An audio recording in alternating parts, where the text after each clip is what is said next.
আচ্ছা, ক্লাস 11 এবং ক্লাস 12 এর যে एग्जाम আছে সেই एग्जामेর গুরুত্বপূর্ণ একটি প্রশ্ন হচ্ছে ইথানল CH3CH2OH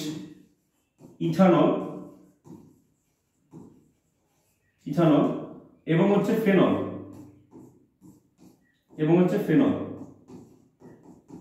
ইথানল এবং ফেনল এদের মধ্যে কে বেশি আম্লিক। কিভাবে করতে হয় মনে রাখবে, এই যে অক্সিজেনের সঙ্গে যে হাইড্রোজেনটা আছে এটাকে বলে অ্যাসিডিক হাইড্রোজেন। ইলেকট্রোনেগেটিভ এলিমেন্টের সঙ্গে যে হাইড্রোজেন থাকবে তাকে আমরা বলবো অ্যাসিডিক হাইড্রোজেন। এই হাইড্রোজেন যদি বেরিয়ে যায় তাহলে কি পাবো? CH3CH2O- আর H+। এটা যেটা তৈরি হবে এটা হচ্ছে কনজুগেট বেস।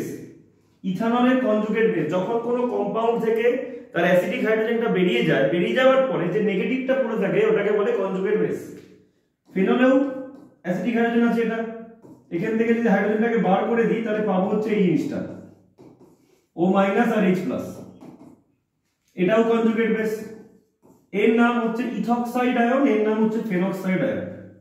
এবার বিষয়টা হচ্ছে এই যে ফেনক্সাইড আয়ন যেটা তৈরি হয়েছে এটা রেজোনেন্স হয়, ভাবে রেজোনেন্সের জন্য এই কনজুগেট বেসটা অনেক কি হয়? স্টেবল। আর যার কনজুগেট বেস স্টেবল হয় তার অ্যাসিডিটি অনেক বেশি হয়। কিন্তু এখানে কোনো ডবল বন্ড না থাকায় এটা আনস্টেবল হবে, এখানে কোনো রেজোনেন্স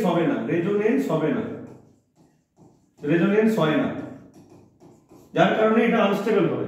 তাই যার কনজুগেট বেস স্টেবল হয় তার অ্যাসিডিটিও বেশি হয়, সেই জন্য ফেনলের অ্যাসিডিটি ইথানলের থেকে অনেক বেশি হবে, মাথায় রাখবেন।